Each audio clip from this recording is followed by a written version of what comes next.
우리가 1년에 한 번 생일을 경험하는데요. 선물을 하나 받았는데 10만 원을 받았습니다. 그런데 그 10만 원이 조금 특별하게 기억되는 이유는요. 그 10만 원을 주니까 우리 막내 초등학교 4학년이라는 겁니다. 10만 원을 주니까 그냥 마음만 받을게 하고 돈을 그냥 돌려주었는데요. 한사코 그냥 아빠에게 주는 겁니다. 그래서 그런 돈 필요할 때 말해 그때 내가 줄게 말하고 10만 원을 받았습니다. 물론 마음에는 돈이 포함되지만 그 마음은 받고 돈은 돌려주고 싶은 게 아비의 마음이더라고요. 오늘은 사르밧 과부의 이야기를 하려고 하는데요. 하나님이 선지자 엘리야에게 시돈에 있는 사르밧 과부에게 가서 음식을 얻어 먹으라. 이 상황을 좀 구체적으로 들여다보면 참 불편함이 있습니다. 엘리야 입장에서는 사르밧 과부는 가난하고 부자에게 가서 얻어 먹으라고 하면 그나마 마음이 편한데 가난한 사르밧 과부 그리고 이 기근의 시기에 가서 음식을 얻어 먹으라고 하면 마음이 난처할 수 있습니다. 부담스러울 수 있습니다. 사르밧 과부의 입장도 지속되는 가뭄으로 양식을 구하기 힘듭니다. 그녀에게 먹을 것은 한 끼의 음식이 아니라 생명입니다. 이제 먹을 것이 밀가루 한 움큼이고 병에 있는 약간의 기름, 그게 전부인데 달라고 하니까 난처합니다. 서로 난처하고 부담스러운 상황인데요. 그런데 이 상황을 만든 하나님은 또 어떠셨을까? 하나님은 사르밧 과부를 보셨습니다. 그리고 양식은 없는데 기근은 앞으로 계속됩니다. 그러면 하나님의 입장에서 그에게 엘리야를 보낸 것은 또 다른 어떤 하나님의 섭리가 있을 수 있습니다. 실상은 우리들의 이야기일 수 있습니다. 나의 환경이기도 했습니다. 이 상황 속에서 하나님의 도우심을 많이 경험했는데 깨달음이 있다고 하면 하나님의 축복은 변장에서 위기 가운데 온다는 것입니다. 가요 중에 이런 가사가 있습니다. 남이라는 글자에 점 하나를 지우고 님이 되어 만난 사람도 님이라는 글자에 점 하나만 찍으면 도로 남이 되는 장난 같은 인생사.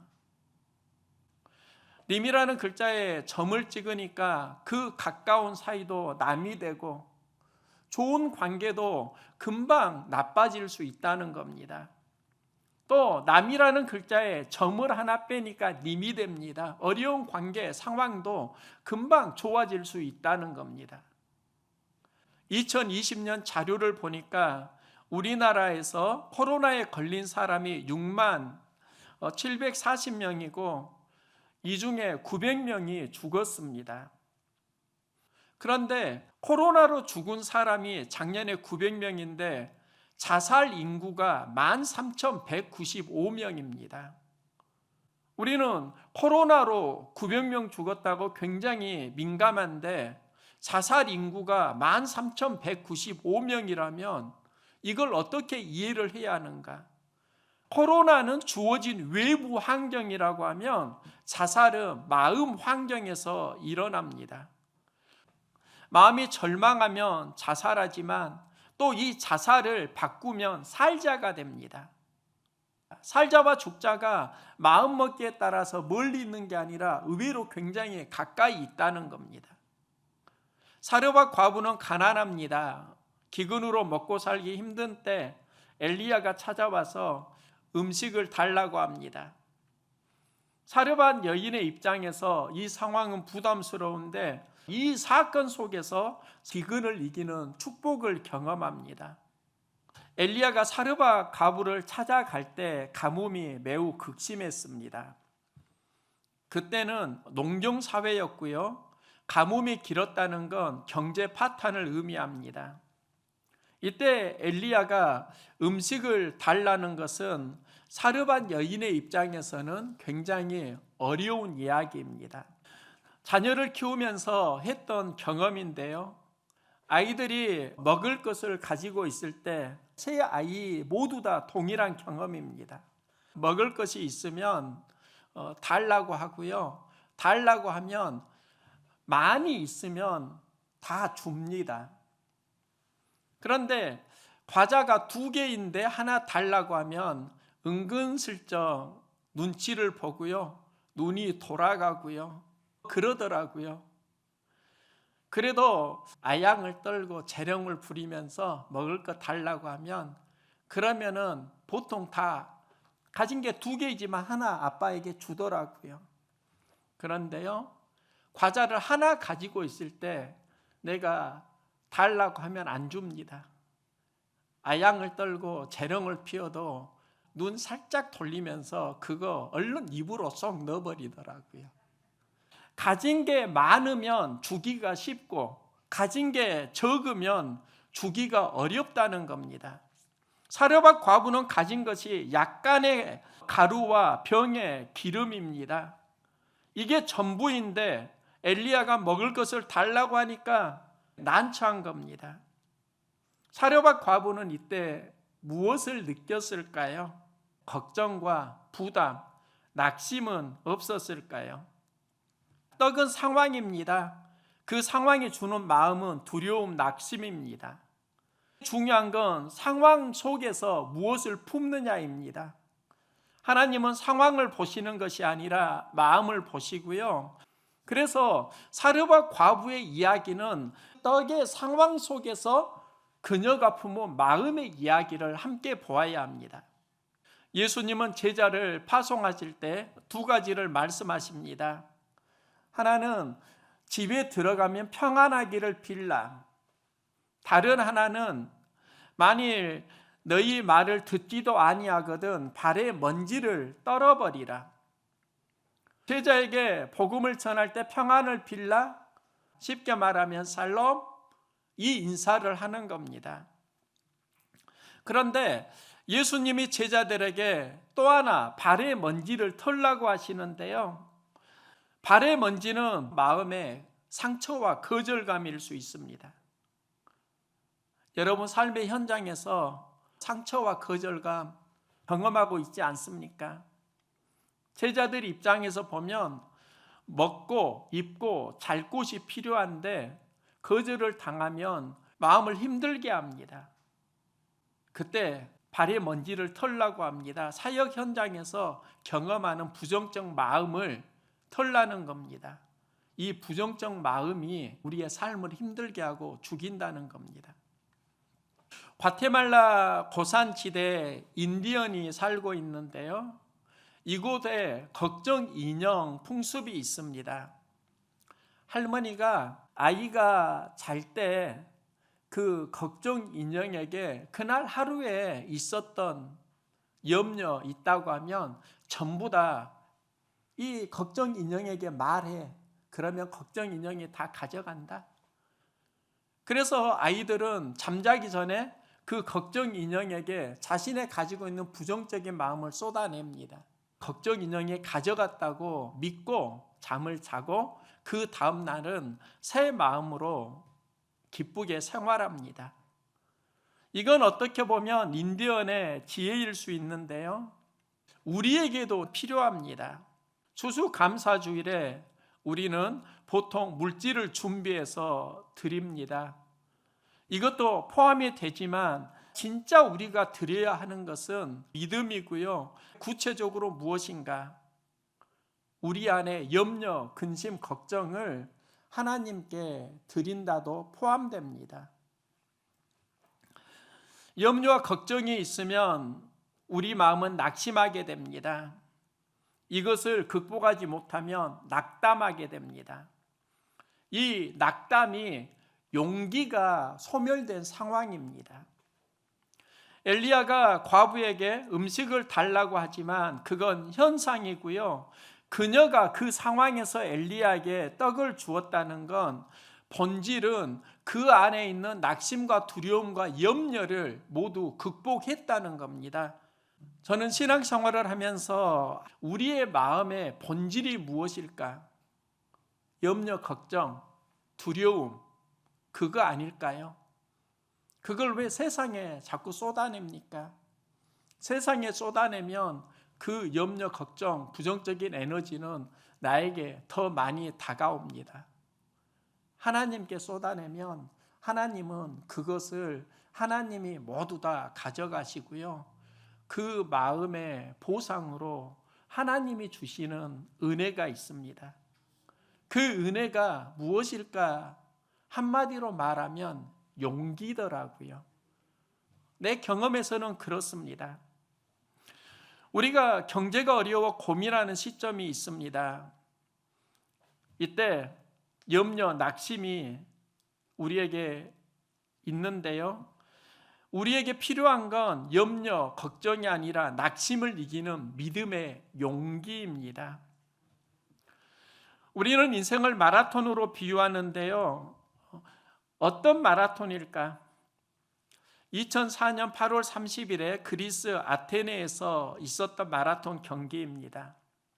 이때 브라질 선수 리마가 20km 지점부터 계속 단독 선두로 나아갑니다. 페이스도 좋았습니다. 이변이 없는 한 그는 금메달을 딸 수 있다 예상을 했습니다. 그런데 선두로 달리던 그 리마가 35km 지점에 한 남자가 가로막는 제재를 당합니다. 여기에서 리마 선수는 달리다가 페이스를 잃게 되고요. 끝까지 달리지만 선두가 아니라 3위로 꼴이 납니다.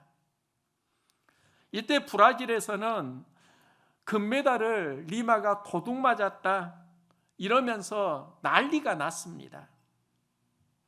이때 리마 선수가 이런 말을 합니다. 그 상황도 하나님께서 나를 선택하시는 과정이었을 뿐입니다. 회방이 있었고 그래서 금메달을 놓쳤으면 억울하고 불평 원망할 수 있는데 리마 선수가 그것도 하나님께서 나를 선택하시는 과정이다. 이 말이 그렇게 마음에 와 닿더라고요. 신앙 여정에 수많은 장애물이 있습니다. 그리고 그 장애물이 우리의 삶을 회방할 수 있습니다. 그런데 그것은 장애물이면서도 어떻게 보면 디딤돌입니다. 우리는 많은 장애물을 만날 때 이 장애물이 걸림돌이라고 생각할 수도 있고 또 반대로 생각하면 이 장애물은 나를 훈련시키는 하나님의 도구일 수도 있다. 디딤돌일 수도 있다. 이 두 가지가 멀리 있는 게 아니라 서로 함께 있다는 겁니다.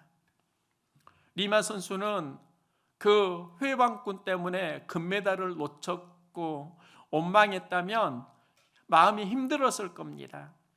그런데 이것도 하나님의 과정이라는 건 그 상처 속에서 마음을 하나님께 드렸고 하나님 주시는 마음이 리마야, 내가 살아가면서 그런 것도 경험하게 되는 과정이다. 이 마음의 위로를 받은 겁니다. 마음이 힘들고 어려울 때 그 마음을 세상에 쏟아내는 인생이 있고 하나님을 상대하는 인생이 있습니다. 세상에 쏟아내면 부정적인 에너지는 확대 재생산되고 하나님께 쏟아내면 하나님은 그것을 모두 가져가시고 우리에게 새로운 용기 마음을 주십니다. 다윗의 삶은 수많은 위기가 있는데요. 그 중에 목회를 하면서 자꾸 내 마음속에 들어오는 다윗의 이야기가 시글락 공동체의 사건입니다. 다윗과 용사들이 성을 비운 사이에 아말렉이 성에 들어오게 되고 성을 불태우고 그의 모든 가족들을 다 붙잡았습니다. 사로잡아 데리고 가는데요. 다윗이 성에 돌아오니까 성은 불타고 가족들은 모두 다 사로잡혀 가고 그를 따르던 사람들은 슬퍼 울면서 다윗을 돌로 쳐서 죽이려고 합니다. 이때 다윗은 마음의 위기를 경험합니다. 낙심과 낙담이 찾아옵니다. 이 마음을 극복한 전환점이 여호와를 바라보고 용기를 얻었더라입니다. 우리가 일상 속에서 많은 어려움 만날 때 용기가 필요하다고요. 그 용기는 나에게서 생기는 게 아니라 하나님을 바라볼 때 하나님 주시는 은혜입니다. 우리 교회 대표 기도 하시는 분들이 참 잘합니다. 그런데 생각을 해보니까 모두 다 처음 대표 기도를 할 때 그걸 참 부담스러워 왔었습니다. 그들이 어떻게 했는가? 용기 내서 대표 기도를 한 것입니다. 저는 지금은 설교가 그래도 많이 익숙해졌습니다. 그런데 제가 군대에서 설교를 했던 경험이 있습니다. 군대에서 가장 힘든 훈련이 유격훈련이라고 하는데요. 저는 2등병 때 연대 교회에서 했던 설교, 그 설교가 지금 생각하면 유격훈련보다 더 힘든 설교였습니다. 2등병이 장교 앞에서 설교할 때 그때 마음에 느꼈던 부담감, 염려. 그런데 어떻게 내가 설교를 할 수 있었을까? 그 과정 속에 품은 게 용기였고요. 처음에는 그게 엄청난 용기였는데 지금은 그 상황이 나에게 큰 용기가 아닙니다. 즉 작은 용기를 내다보면 나중에는 훨씬 큰 용기가 생긴다는 걸 알았습니다. 우리의 삶 가운데 어려움이 있을 때 하나님과 동행하고 용기를 내시기 바랍니다. 우리에게 진짜 필요한 게 말씀과 함께 가는 용기입니다. 성경에 보면 여러 용기가 나옵니다. 그 중에 하나가 베드로의 용기인데요. 예수님을 잡으려고 군병들이 옵니다. 그들 앞에서 베드로가 칼을 빼들고 그들을 막아서는 장면이 나옵니다. 이건 베드로의 용기입니다. 예수님은 그 베드로의 칼을 막으시고 십자가로 향하십니다. 예수님이 보여준 용기는요, 십자가로 향합니다. 하나님 말씀 뜻으로 향합니다. 저희가 신앙생활하면서 진짜 중요한 용기는요, 결국은 십자가로 향하는 용기더라고요. 우리의 삶 가운데 용기가 어디에서 나오는가? 예수님은 기도하시고 말씀을 붙들었을 때 경험합니다. 하나님과 말씀과 동행하는 용기가 있기를 소망합니다. 이게 진짜 용기입니다.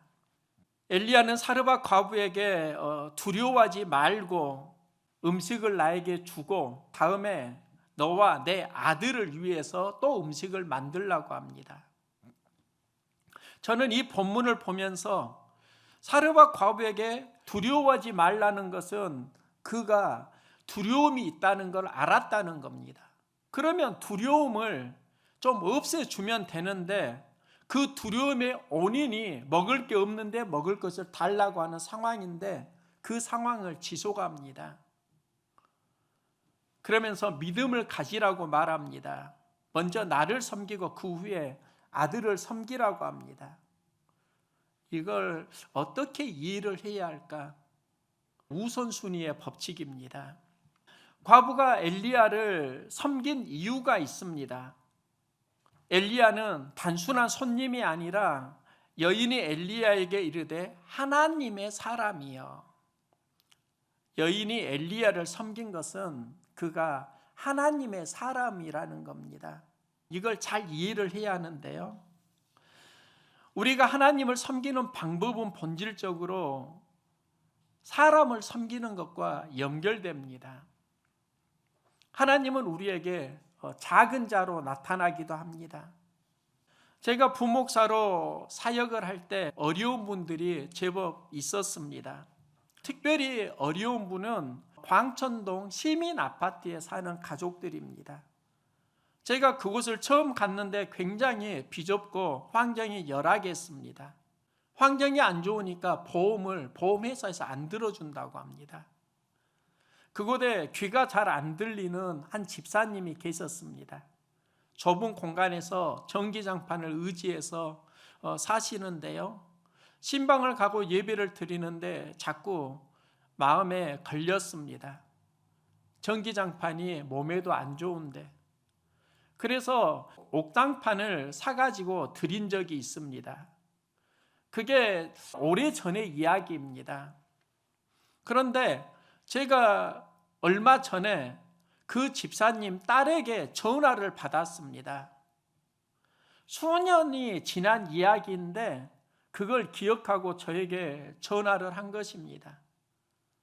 어머니 집사님이 옥잠판 사준 목사님 이야기를 그렇게 고마워했다는 겁니다. 내가 섬긴 것은 그 할머니 집사님인데요. 그 고마움을 받고 연락 준 분은 그의 딸이었습니다. 그때 내가 섬긴 것은 어떻게 보면 하나님일 수 있습니다. 그 할머니가 하나님이라는 의미는 아닙니다. 할머니를 만날 때 하나님 주시는 부담과 마음이 있었고 그 마음으로 할머니를 섬겼는데 이 섬김을 그의 딸이 받았고 또한 하나님도 받았다는 겁니다. 이런 원리가 굉장히 많이 있습니다. 부목사로 사역할 때 장애 진단을 받은 아이가 있습니다. 저는 그를 큰 애정으로 섬겼다는 생각은 하진 않습니다. 그런데 그 아이의 어머니가 수년이 지났는데 제가 교회 개척을 할 때 그걸 그렇게 고마워하시면서 매월 우리 교회 선교 헌금을 하고 있습니다. 장애를 가진 아이에게 참 잘해 주었다. 그래서 고맙다고 지금도 계속 선교 예물을 보내고 있는 겁니다. 또 추석에 한 권사님이 찾아오셨습니다. 제가 사역할 때 주일학생 딸에게 많은 애정을 가져 주었다면서 그것을 고맙게 기억하고 있었습니다. 모두 공통점이 있는데요. 자신을 섬겨준 것이 아니라 자신이 흐르는 그 마음을 섬겨주니까 어느 누군가는 그걸 기억하더라는 겁니다. 자녀를 섬겨주니까 부모가 기억하는 겁니다. 어머니를 섬겨주니까 그의 자녀가 기억하는 겁니다. 우리가 하나님을 어떻게 섬기는가? 하나님의 마음이 흐르는 곳을 섬겨주면 그곳이 바로 하나님을 섬기는 우리의 신앙이 됩니다. 하나님의 마음은 교회로 흐르고 있습니다. 교회를 섬기는 것이 하나님을 섬기는 겁니다. 하나님의 마음은 여러분에게 흐르고 있습니다. 성도들에게 흐르고 있습니다. 내가 하나님을 섬긴다는 건 하나님이 보내준 성도, 가족들을 섬긴다는 겁니다. 우리가 하나님을 섬긴다는 건 말씀을 전하는 목회자를 섬긴다는 것과도 연결됩니다.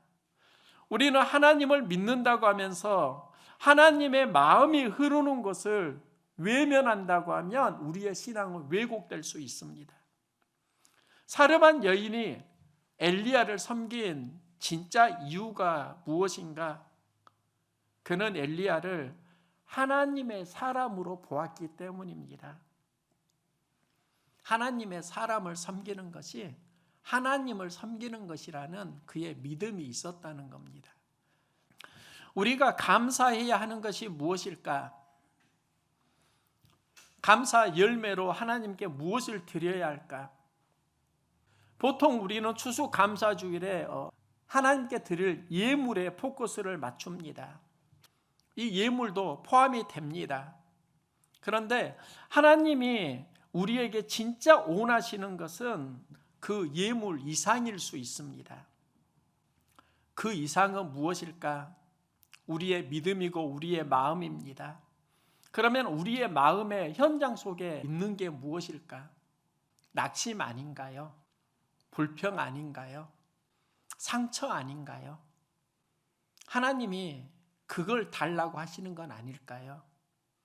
그걸 하나님께 드리면 하나님께서 그 응답으로 무엇을 주시는가? 이제 새로운 용기를 주시지 않습니까? 위로 격려하면서 새로운 용기를 주시는 겁니다. 이게 바로 하나님 주시는 축복입니다. 사르반 여인이 드린 것은 낙심하는 마음일 수 있습니다. 이 마음을 드리는 게 그의 믿음입니다. 낙심하는 마음을 드리니까 하나님은 그녀에게 용기를 주십니다. 나는 예전에 감사의 의미를 불평하지 않는 삶에서 찾았습니다. 불평은 하진 않지만 그래도 감사까지 가지 못하는 내 자신을 발견하면서 나는 참 연약하구나. 나는 왜 진심으로 하나님께 감사하지 못하지? 깊이 생각을 해보니까 상황 속에서 낙심하는 무언가가 있더라고요. 그 마음이 감사드리지 못하게 하는 어떤 장애물이 되는 겁니다. 그런데 이 낙심하는 마음을 내 스스로 극복할 수 없다는 겁니다. 그러면 언제 그 마음을 극복할 수 있었는가? 낙심하는 마음을 하나님께 드리는 겁니다. 하나님이 가져가실 때 그 낙심 마음을 용기로 채우십니다. 그리고 그 용기 마음을 품을 때 내가 환경을 이길 수 있는 은혜를, 축복을 누린다는 걸 삶의 관계성 속에서 많이 경험했습니다. 낙심을 드리는 것은 믿음이고 믿음 행동이고 이 믿음 행동에서 감사가 시작됩니다. 우리가 하나님께 감사한다는 건 낙심을 하나님께 드린다는 것을 포함하고 또 믿음 용기를 가진다는 겁니다. 우리가 낙심을 극복하지 못하면 마귀가 틈타고요. 이 마음이 지속되면 낙심이 낙담으로 가고 낙담이 되면 용기가 바닥납니다. 그런데 이 낙심의 마음을 하나님께 드리면 하나님께서 우리에게 용기를 심어주시고요. 이 용기가 감사 마음과 연결된다는 겁니다. 감사는 주어진 상황이 아니라 믿음의 용기일 수 있습니다. 낙심을 드리면 하나님은 용기를 주십니다. 여러분의 삶이 낙심과 어려움 속에서 신음하고 있다고 하면 하나님께 드리시기 바랍니다. 그리고 하나님 주시는 용기를 경험하시기 바랍니다. 감사함으로 더 큰 감사를 끌어낼 수 있는 신앙의 삶을 소망합니다.